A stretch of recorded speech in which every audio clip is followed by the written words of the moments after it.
Oi pessoal, sejam muito bem-vindos a mais um vídeo do canal e hoje eu vou trazer mais um caso criminal. Então, se você gosta desse tipo de conteúdo e desse tipo de informação, já se inscreve para ficar por dentro sempre que sair vídeo novo e também não esquece de deixar o like no final do vídeo se você gostar do conteúdo. Então é isso, eu vou puxar a vinheta e vamos começar o caso de hoje.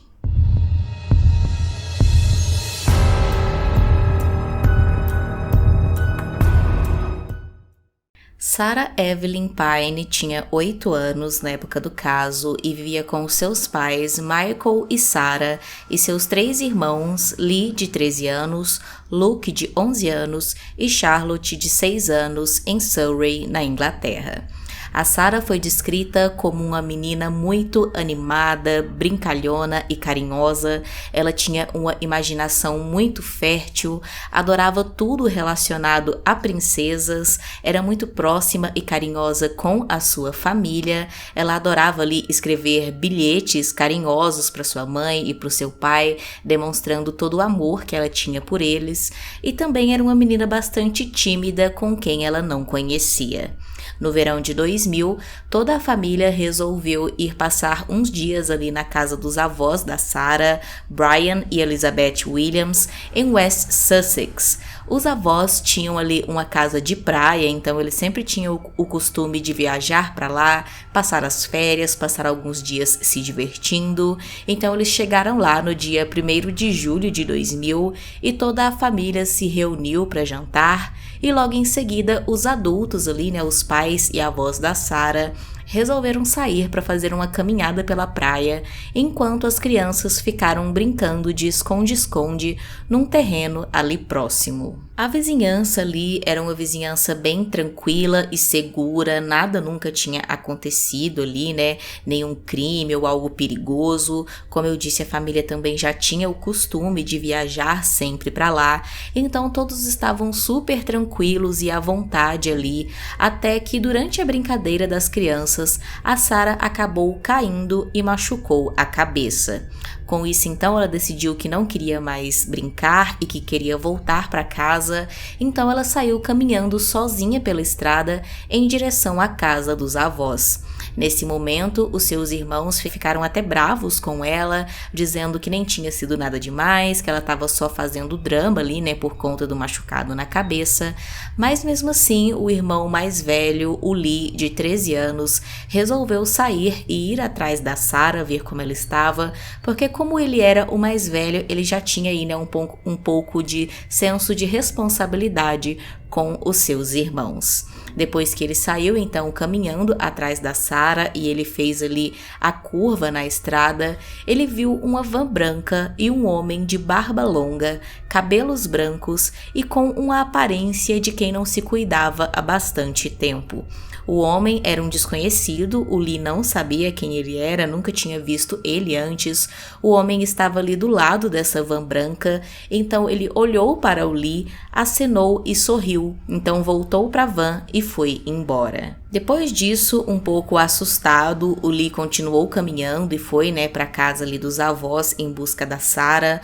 Logo em seguida, os outros 2 irmãos da Sarah, o Luke e a Charlotte, também fizeram o mesmo, eles saíram caminhando.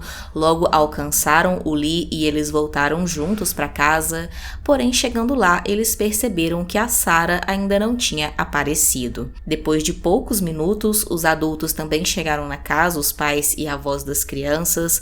Logo eles ficaram sabendo sobre tudo que tinha acontecido e imediatamente eles acionaram a polícia porque eles sabiam que tinha alguma coisa errada em toda aquela situação. Por ser uma situação atípica na região, o caso do desaparecimento da Sarah se espalhou muito rapidamente, tanto que já no 2º dia de investigações, o caso já estava conhecido nacionalmente e contava com uma equipe de busca composta por mais de 1.300 policiais. Logo de cara, o principal suspeito era o homem na van branca que o Lee tinha visto ali na estrada.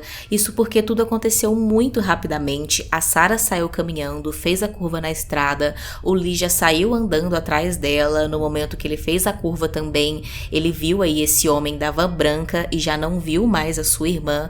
Então tudo indicava que aquele homem seria o responsável pelo desaparecimento da Sarah. Então os policiais já começaram ali a investigar, tentando descobrir a identidade desse homem. Para isso, os policiais então resolveram bater na porta de todas as casas da vizinhança em busca da Sarah, porém eles não tiveram sucesso em encontrar ela ou o suspeito. Logo em seguida, eles resolveram então levantar uma lista de criminosos sexuais que moravam ali na região. Então eles conseguiram chegar a 8 possíveis criminosos, porém um deles chamou muito mais atenção porque ele batia ali totalmente com a descrição que o irmão da Sarah tinha dado a respeito do homem da van. O homem em questão era Roy Ritchie, de 41 anos, e ele morava a 8 quilômetros de distância da casa dos avós da Sarah, e ele também já tinha passagem na polícia, por crimes muito semelhantes, envolvendo também uma menina de apenas 9 anos. Em 4 de março de 1995, o Roy foi responsável pelo sequestro e abuso de uma menina de 9 anos. Após o ataque, o Roy deixou a menina perto da casa dela em uma estrada que ficava a pouco mais de 48 quilômetros de onde a Sarah tinha desaparecido, e na época foi um amigo do Roy que o denunciou após a polícia dizer quais eram as características do Ford vermelho que o homem, o criminoso, usava, que batia exatamente com o carro do Roy. Como consequência desse crime, o Roy acabou sendo condenado a 4 anos e meio de prisão. Foi uma sentença bem branda, isso porque ele colaborou, com as investigações. Assim que ele foi preso, ele confessou o crime, e enquanto ele estava preso, ele foi avaliado por um psiquiatra que concluiu que ele poderia cometer o mesmo crime novamente se voltasse a ficar livre, e dessa vez ainda tinha fortes chances de ele tirar a vida da próxima vítima para garantir que ele não fosse descoberto novamente. Mesmo assim, com a avaliação desse psiquiatra, no fim das contas, o Roy não cumpriu nem aqueles 4 anos e meio de prisão, ele ficou apenas 2 anos e 5 meses preso e voltou a ter a sua liberdade. Como eu disse, no caso da Sarah, o Roy também batia ali exatamente com a descrição que o irmão dela tinha passado, exceto pelo fato da van, isso porque a polícia não conseguiu encontrar nenhum indício que o Roy tivesse uma van branca em seu nome. O Roy foi chamado então para interrogatório e ele disse que não sabia nada sobre a Sarah, nunca tinha visto ela, não sabia do paradeiro dela, disse que estava em uma outra região da cidade naquela noite, e depois disso, depois de dizer que não tinha nenhum envolvimento, ele começou a se recusar a responder às perguntas que os policiais faziam. Como eles não tinham nenhuma prova contra o Roy, acabou que os policiais foram obrigados então a liberá-lo para ir embora. Mesmo sem nenhuma prova, os policiais continuavam considerando Roy como principal suspeito, então, por precaução, policiais disfarçados começaram a seguir o Roy 24 horas por dia para ver todos os seus passos, e então esses policiais conseguiram ver o Roy entrando em uma van branca e descobriram que ele tinha comprado esse veículo apenas uma semana antes do desaparecimento da Sarah. Isso era um grande avanço para os policiais porque era mais uma coisa ali, que coincidia com o relato que o irmão da Sarah tinha dado sobre o suspeito. Nesse momento, os familiares da Sarah já tinham dado diversas declarações e entrevistas ali na televisão, apelando pela ajuda da população. Várias pessoas ligaram, os policiais receberam diversas ligações sobre possíveis avistamentos da Sarah. Isso acabava dando esperanças ali para os pais dela de que ela pudesse ainda ser encontrada com vida, mas quanto mais os dias passavam, mais a polícia começava a preparar a família da Sarah para a possibilidade de ela já não estar mais viva. Até que no dia 16 de julho, 15 dias após o desaparecimento da menina, um produtor rural encontrou um pequeno corpo enterrado parcialmente ao lado de uma estrada a 28 quilômetros de onde a Sarah tinha sido sequestrada. 2 dias depois, a polícia confirmou que o corpo infelizmente pertencia a Sarah.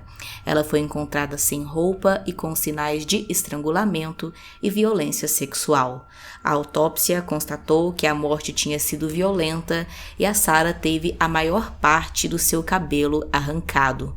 O corpo já estava em estado de decomposição e tinha sido atacado por animais. 4 dias depois, em 20 de julho, a polícia recebeu uma ligação de uma motorista chamada Débora, dizendo que ela tinha encontrado um sapato ali infantil de criança em uma estrada a mais ou menos 16 quilômetros de onde a Sarah tinha sido encontrada. A polícia foi até lá então, pegaram esse sapato e os familiares da Sarah acabaram confirmando que o sapato era dela. Depois da descoberta do corpo da Sarah, os policiais finalmente conseguiram um mandado para fazer buscas na casa ali do Roy, que era o principal suspeito. Chegando lá, eles não encontraram nada demais, não tinha nenhum sinal que a Sarah teria passado por ali, mas os policiais conseguiram uma prova importante que deixava bem claro que o Roy tinha mentido no seu depoimento para a polícia. Em seu depoimento, o Roy tinha dito que estava bem longe do lugar onde a Sarah desapareceu, Ele disse que estava a 32 quilômetros da casa dos avós dela naquele dia, em um parque de diversões, desde as 5 horas da tarde, e disse que só tinha voltado para casa por volta das 9 horas. Porém, na casa dele, os policiais encontraram um recibo de um posto de gasolina com um horário que contradizia totalmente essa versão, e inclusive esse posto ficava a apenas 5 quilômetros de onde os sapatos da menina foram encontrados. O Roy foi se sentindo cada vez mais pressionado pelos policiais e começou a ficar com medo de realmente sofrer ali, alguma consequência. Então, no dia 23 de julho, ele roubou um carro para fugir da polícia, mas acabou batendo em outro motorista. Ele então foi preso por 2 dias pelo assalto e depois liberado para aguardar o julgamento por esse crime. Em 26 de setembro, o Roy foi condenado a 22 meses de prisão pelo roubo desse veículo e direção perigosa. Enquanto ele estava preso, os policiais tiveram finalmente acesso à sua van, e dentro então da van eles encontraram no banco traseiro vários brinquedos, cordas, doces, facas, óleo de bebê e braçadeiras, além também do DNA da Sarah no suéter do Roy e ali por toda a van. Finalmente, os policiais tinham então encontrado uma prova irrefutável contra o Roy. Era claro que ele tinha sim sequestrado a Sarah naquela curva da estrada, naqueles poucos segundos em que ela esteve sozinha. Então, em 6 de fevereiro de 2001, o Roy foi levado formalmente ao tribunal para ser acusado pelo sequestro e homicídio da Sarah. No julgamento dele, que aconteceu em 14 de novembro, ele se declarou inocente e continuava afirmando que não tinha nenhum envolvimento com o desaparecimento ou morte da Sarah. Mesmo assim, depois de 4 semanas de julgamento, o Roy foi considerado culpado e recebeu a sentença de prisão perpétua com possibilidade de liberdade condicional após 50 anos. As autoridades também chegaram a conceder 500 libras para a Débora como recompensa por ela ter ajudado no caso quando ela encontrou ali, e denunciou a polícia sobre os sapatos da Sarah. 3 anos depois de toda essa tragédia, em 2003, os pais da Sarah, Michael e Sarah, se divorciaram por conta de todo o estresse que o desaparecimento da filha causou na família.